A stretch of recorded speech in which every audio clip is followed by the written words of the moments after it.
A colorful parrot digs a hole on the roadside and plants a lemon sapling in it. Then the parrot waters the plant every day.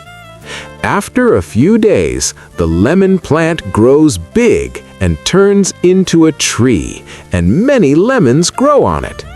The parrot becomes very happy, plucks the lemons, and takes them to the market to sell. Just then, a very big boy comes along.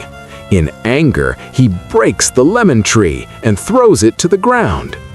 When the parrot returns and sees this scene, he becomes very sad and upset. He immediately calls the police.